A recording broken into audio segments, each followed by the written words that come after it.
살아온 세월만큼 마음 한켠에 쌓인 생각들이 있습니다. 이렇게 살아온 내 삶이 과연 현명했을까? 고요한 밤, 창밖의 달빛을 바라보며 스스로에게 던지는 이 질문 앞에서 우리는 때로 깊은 침묵에 잠기곤 합니다. 삶이라는 여정에서 우리는 수많은 선택의 순간들을 마주합니다. 누군가에게 너무 마음을 주다 상처받고 하지 못한 말들이 가슴에 몽울로 맺히고 끝없는 걱정으로 밤잠을 설치기도 합니다.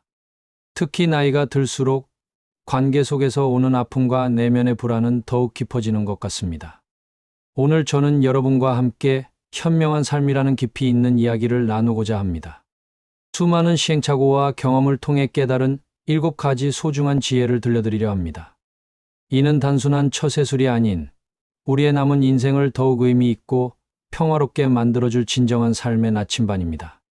특별히 오늘 나눌 7가지 지혜 중에는 인간관계의 집착에서 벗어나는 법, 감정의 폭풍 속에서 평온을 찾는 법, 그리고 자기 자신을 진정으로 신뢰하는 법이 담겨 있습니다.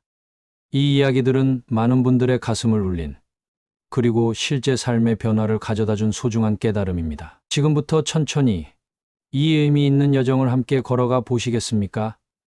당신의 하루하루가 더욱 현명하고 평화로워지는 특별한 이야기를 시작하겠습니다. 첫 번째 지혜는 인간관계에 목숨 걸고 매달리지 않기입니다. 우리는 살면서 누군가에게 지나치게 마음을 주고 그 사람의 반응에 일일비하며 살아가곤 합니다. 자식에게 너무 매달려 오히려 관계가 틀어지고 친구나 이웃과의 관계에서 과도한 기대로 상처받는 일들이 있으시죠. 하지만 인생의 진정한 지혜는 적당한 거리두기에 있습니다. 마치 봄날의 산들바람처럼 서로에게 부드럽게 다가가되 억지로 붙잡지 않는 것입니다. 실제로 심리학 연구에 따르면 건강한 관계는 상대방의 독립성을 인정하고 존중할 때 형성된다고 합니다. 특히 자녀와의 관계에서 이런 태도는 더욱 중요합니다.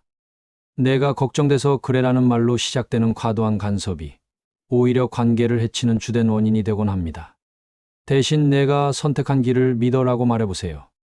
이런 태도는 자녀에게 신뢰를, 부모인 우리에게는 평안을 가져다 줄 것입니다. 두 번째 지혜는 아무리 화가 나도 일단 말 아끼기입니다.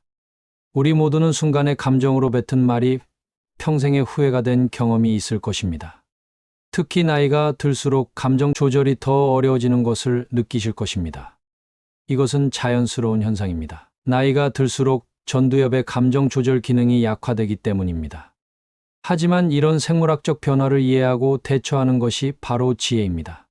화가 날 때 깊이 숨을 들이마시고 천천히 내쉬는 것만으로도 우리의 자율신경계는 안정을 찾기 시작합니다.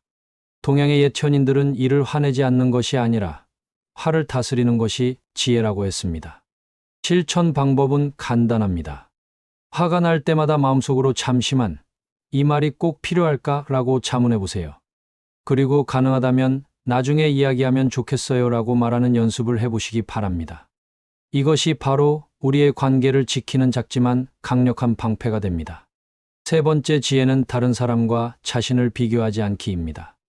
나이가 들수록 우리는 자주 비교의 함정에 빠집니다. 자녀들의 성공, 이웃의 생활 수준, 친구들의 노후 준비까지. 하지만 이런 비교는 우리의 마음을 피폐하게 만들 뿐입니다. 우리 각자에게는 자신만의 고유한 인생 여정이 있기 때문입니다.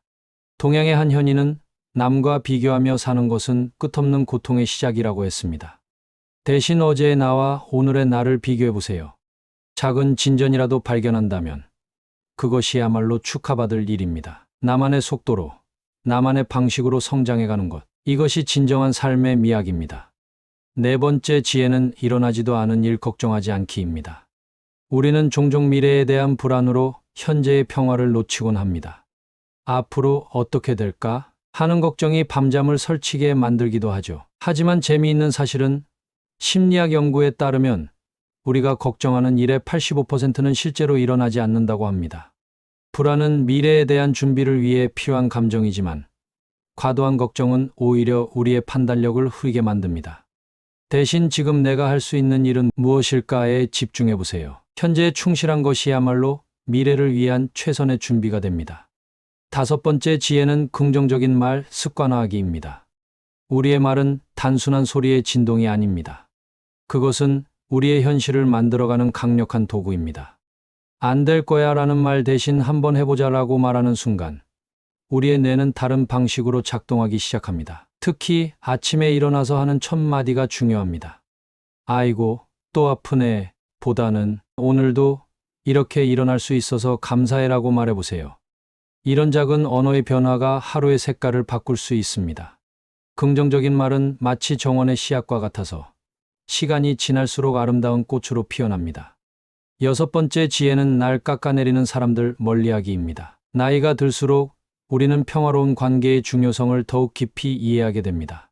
항상 부정적인 말을 하거나 우리의 자존감을 낮추는 사람들과의 관계는 과감히 정리할 필요가 있습니다.